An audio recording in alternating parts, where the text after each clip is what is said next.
বাঁশুরি স্বরাজ যিনি হচ্ছেন বিজেপির সাংসদ সরাসরি মুখ্যমন্ত্রীর বক্তব্যের মধ্যে অসংবেদনশীলতা, মুখ্যমন্ত্রী মমতা বন্দ্যোপাধ্যায়ের শাসনে এই রাজ্যে কুশাসন চলছে বলে অভিযোগ করেছেন। কি বলছেন দেখুন। मैं पूछना चाहती हूं ममता बनर्जी से कि आप लोग तो मां, माटी और मानुष का नारा लगाते हैं।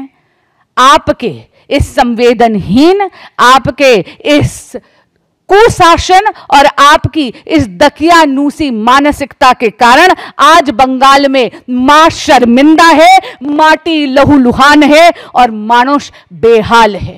आप सभी के माध्यम से मैं पुनः ममता बनर्जी की सरकार और स्वयं ममता बनर्जी को अनुरोध करना चाहूंगी कि रेप को जस्टिफाई करना बंद करें और उस बच्ची को जस्टिस की तरफ बढ़ें। অরিন্দম আচার্য, দেখুন, কোনো সরকারের আইডিওলজি এই ধর্ষণ করা শেখায় না। যারা করে তারা হচ্ছে একটা শেডের মধ্যে থেকে আজকে ঘটনাগুলো ঘটাচ্ছে একের পর এক। আজকে আমি আপনাকে বলতে বাধ্য হচ্ছি যে দুর্গাপুরের যে ঘটনাটা সেটা তো ভাষাহীন, কিন্তু তার সাথে আপনি নাদিয়ালটা ভুলে যাবেন না। গত 10 তারিখেই আজকে একটি প্যারালাইজড তার স্বামী তাকে স্নান করিয়ে চলে যাওয়ার পরে কে আজকে ধর্ষণ করলে? মোহাম্মদ ইলিয়াস। আজকে আমি আপনাকে বলতে বাধ্য হচ্ছি যে কমিশনারেট আজকে ওয়েস্ট বেঙ্গলে এই সরকার আসার পরে 5টা না 6টা হয়েছে। 2011 সালে সেপ্টেম্বরে কমিশনারেট হয়েছে আজকে আসানসোল। আপনি আমাকে বলেন ইনফ্রাস্ট্রাকচার কোথায়? 36 ঘন্টা পরে আজকে ভারতীয় ন্যায় সংহিতার 36 ঘন্টা পরে আজকে ফরেন্সিক গিয়ে হাজির হয়েছে। আপনি জানেন যে আজকে ইনভেস্টিগেশনটা সম্পূর্ণ নির্ভর করে হচ্ছে সায়েন্টিফিক এক্সপার্ট এবং মেডিকেল এক্সপার্টের উপরে, যেটা আমরা দেখিনি হচ্ছে গিয়ে আরজিকর ইস্যুতে। দিনের পর দিন যে আজকে এই ঘটনাগুলো ঘটছে আমরা তো মানে বিস্মিত হয়ে যাচ্ছি।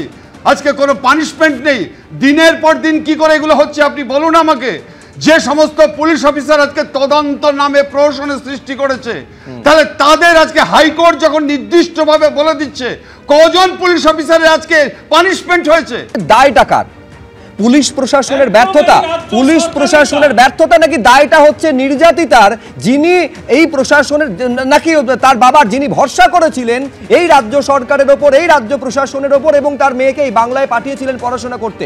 সৌগত রায় তিনি বলছেন যে কোনো প্রতিষ্ঠান থেকে মহিলারা কখন বেরোবেন তা নিয়ে বিধিনিষেধ থাকা উচিত। ওই একই কথা যে কেন রাত্রি 12টার পর মহিলারা বেরোবেন, তার কারণ প্রত্যেকটা ইঞ্চিতে তো পুলিশের নিরাপত্তা দেওয়া সম্ভব নয়। কি বলছেন তৃণমূলের বর্ষিয়ান সাংসদ দেখুন একবার। কোনো প্রতিষ্ঠান থেকে মেয়েদের বেরোবার ব্যাপারে অবশ্যই বিধিনিষেধ থাকা উচিত। কেউ ডাক্তারি পড়ছে, সে রাত 12টার সময় বেরোবে, তার ক্যাম্পাস থেকে, সেটা ডিজায়ারেবল নয়। সুতরাং সবটাই পরিস্থিতি পরিবেশের উপর নির্ভর করবে।